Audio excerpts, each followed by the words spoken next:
بسم اللہ الرحمن الرحیم۔ مختصر القدوری کا 45واں باب ہے کتاب العتاق، سبق نمبر 1 میں خوش آمدید۔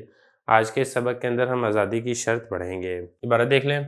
العتق تقع من الحر البالغ العاقل فی ملکہ فاذا قال لعبدہ و امتہ انت حر او معتق او عتیق او محرر او حررتک او اعتقتک فقد اعتق نوى المولى العتق او لم ينوي وكذلك إذا قال رأسك حر أو رقبتك أو بدنك أو قال ليمته فرجك حر وإن قال لا ملك لي عليك ونوى بذلك الحرية عتق وإن لم ينوي لم يعتق وكذلك جميع كنايات العتق وإن قال لا سلطان لي عليك ونوى به العتق لم يعتق وإن قال هذا ابني وثبت على ذلك أو قال هذا مولاي أو يا مولاي عتق وإن قال يا ابني يا أخي لم يعتق۔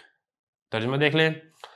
آزادی واقع ہو جاتی ہے آزاد بالغ عاقل سے اس کی ملکیت میں، اور جب اس نے اپنے غلام سے یا اپنی باندی سے کہا انت حر، یا کہا انت معتقن تو آزاد شدہ ہے، یا کہا انت عتیقن تم آزاد ہے، او محرر یا تم آزاد شدہ ہو، یا میں نے تمہیں آزاد کر دیا، یا میں نے تمہیں آزاد کر دیا، یہ مختلف الفاظ ہیں، معنی سب کا ایک ہی ہے۔ تو وہ غلام یا باندی آزاد ہو جائے گی، مولا آزادی کی نیت کرے یا پھر نیت نہ کرے۔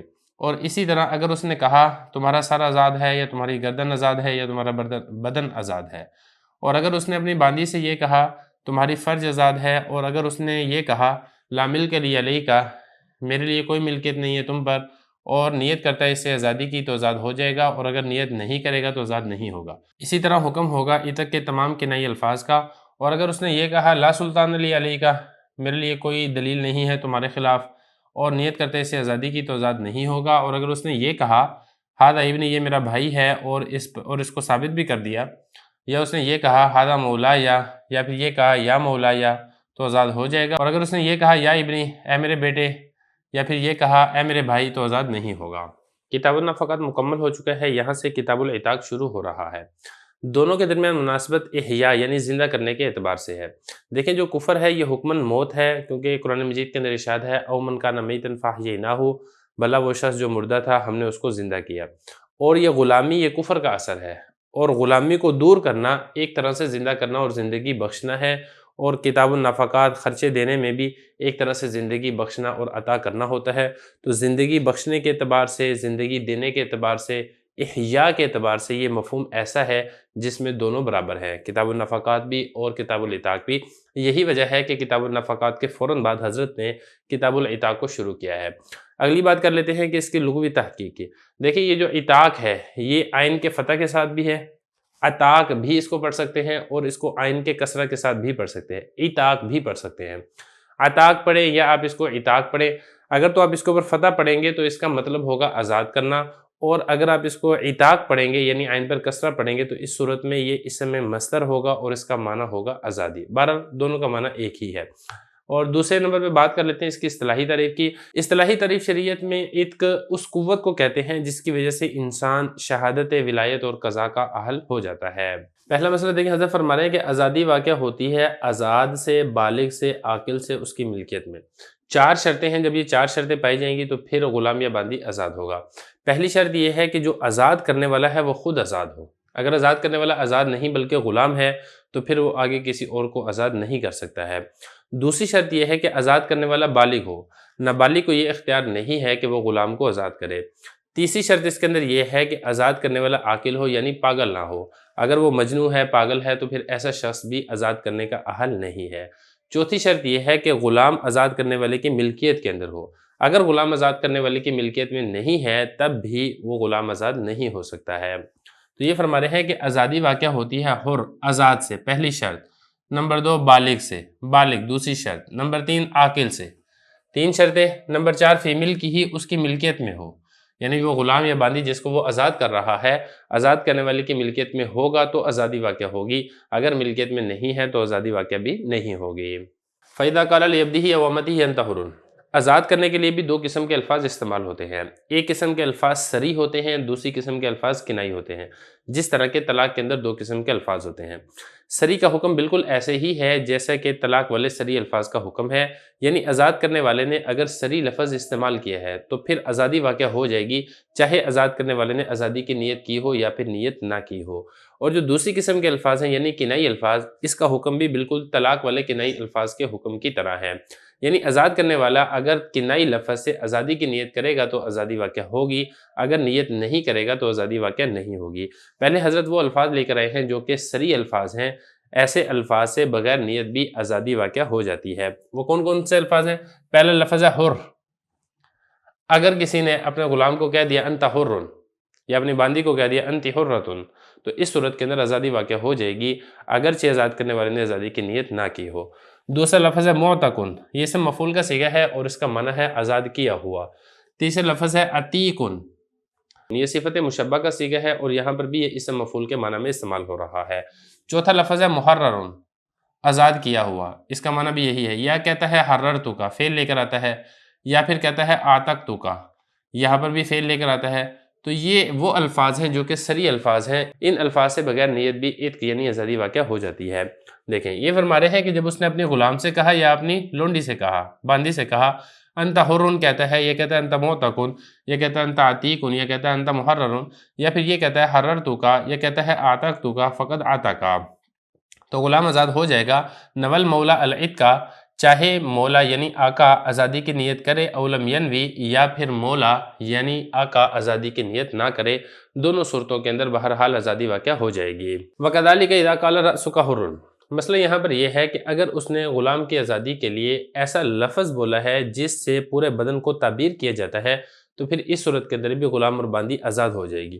یہ بالکل ایسے ہی مسئلہ ہے جیسا کہ کتاب الطلاق کے اندر بھی گزر چکا ہے۔ یہ فرما رہے ہیں وَكَذَلِكَ، اسی طرح حکم ہوگا اذا قال، جب آقا نے کہا رأسک حر، تمہارا سر آزاد ہے، تو چونکہ سر بول کر کل جسم مراد لیا جاتا ہے، لہذا اگر سر بولے گا تو تب بھی غلام آزاد ہو جائے گا۔ یہ اسی طریقے سے کہتا ہے رقبتک حر، تمہارا رقبہ یعنی گردن آزاد ہے، تو پھر اس صورت کے اندر بھی پورا غلام آزاد ہو جائے گا۔ یا کہتا ہے بدنک حر، تمہارا پورا بدن آزاد ہے، تو پھر اس صورت کے اندر بھی پورا بدن آزاد یعنی پورا غلام آزاد ہو جائے گا۔ یا اسی طرح اپنی لونڈی سے اپنی باندی سے کہتا ہے فرجک حر، تمہاری فرج یعنی شرمگاہ یہ آزاد ہے، تو چونکہ فرج بول کر بھی پوری ذات مراد لی جاتی ہے، لہذا پوری کی پوری باندی آزاد ہو جائے گی۔ وَإِن قَالَ لَا مِلْكَ لِي عَلَيْكَ وَنَوَى بِذَلِكَ الْحُرِّيَّةَ عَتَقَ، یہاں سے الفاظ کنائی ذکر کر رہے ہیں۔ الفاظ کنائیہ پہلے بھی پڑھ چکے ہیں کہ جن کے اندر اگر نیت کی جائے گی تو پھر ان کا اعتبار کیا جاتا ہے، اگر نیت نہ ہو تو اعتبار نہیں کیا جاتا ہے۔ یہاں پر بھی ایسے ہی ہے کتاب العتاق میں، اگر ان الفاظ سے آزادی کی نیت کرے گا تو غلام یا باندی آزاد ہوگی، اگر آزادی کی نیت نہیں کرے گا تو آزاد نہیں ہوں گے۔ پہلا لفظ اس کے اندر یہ وہ لے کر آتا ہے لا ملک لی علیک، اگر کسی نے اپنے غلام سے یہ کہا میری تمہارے اوپر کوئی ملکیت نہیں ہے، وَنَوَى بِذَلِكَ الْحُرِّيَّةَ عَتَقَ، اور یہ لفظ بول کر آزادی مراد لیتا ہے تو غلام آزاد ہوگا، اور اگر آزادی مراد نہیں لیتا ہے تو غلام آزاد نہیں ہوگا۔ دیکھیں اگر اس نے یہ کہا نا لا ملک لی علیک، میری تمہارے اوپر کوئی ملکیت نہیں ہے، تو یہ ذو معنی لفظ ہے، اس کے دو معنی نکلتے ہیں۔ ایک معنی تو اس کا یہ نکلتا ہے کہ میری تمہارے اوپر کوئی ملکیت نہیں ہے، میں نے تمہیں آگے فروخت کر دیا ہے، اس اعتبار سے تو آزادی واقع نہیں ہوتی ہے۔ اور دوسرا اس کا مطلب یہ بنتا ہے کہ میری تمہارے اوپر کوئی ملکیت نہیں ہے، کیوں؟ کیونکہ میں نے تمہیں آزاد کر دیا ہے، اس معنی کے اعتبار سے آزادی واقع ہوتی ہے۔ تو چونکہ ذو معنی لفظ ہے لہذا اگر آزادی کی نیت کرے گا تو آزاد ہوگا، اگر آزادی کی نیت نہیں کرے گا تو آزاد نہیں ہوگا۔ وَكَذَلِكَ جَمِيعُ كِنَايَاتِ الْعِتْقِ، اور یہی والا حکم ہوگا عتق کے تمام کنائی الفاظ کا، یعنی اگر اس کے اندر آزادی کی نیت کرے گا تو غلام باندی کی آزادی واقع ہوگی، اگر آزادی کی نیت نہیں کرے گا تو غلام اور باندی کے اوپر آزادی واقع نہیں ہوگی۔ بالکل ویسے ہی مسئلہ ہے جیسے کتاب الطلاق میں گزر چکا ہے۔ وَإِن قَالَ لَا سُلْطَانَ لِي عَلَيْكَ، اور اگر اس نے یہ کہا اپنے غلام سے میرا تم پر کوئی غلبہ نہیں ہے اور نیت کرتا ہے آزادی کی، تو غلام آزاد نہیں ہوگا۔ دیکھیں یہ جو ہے نا تم پر غلبہ نہیں ہے، یہ کنائی لفظ نہیں ہے، کیونکہ غلبہ سے مراد ہے قبضہ، اور قبضہ اور ملکیت یہ دونوں الگ الگ چیزیں ہیں۔ بعض اوقات ایسا ہوتا ہے کہ قبضہ تو ہوتا ہے لیکن ملکیت نہیں ہوتی ہے، جیسے مکاتب کے اندر ہے قبضہ ہے ملکیت نہیں ہے، اور بعض اوقات ایسا ہوتا ہے کہ ملکیت ہوتی ہے قبضہ نہیں ہوتا ہے، تو لہذا یہ والے لفظ بول کر آزادی مراد نہیں لی جا سکتی ہے، اگر آزادی کی نیت کرے گا بھی تو تب بھی غلام آزاد نہیں ہوگا۔ وَإِن قَالَ هَذَا ابْنِي وَثَبَتَ عَلَى ذَلِكَ آتا کا دیکھیں یہ مختلف مسائل ہیں جو کہ ایک ہی کر کے لکھے ذکر کیے گئے ہیں۔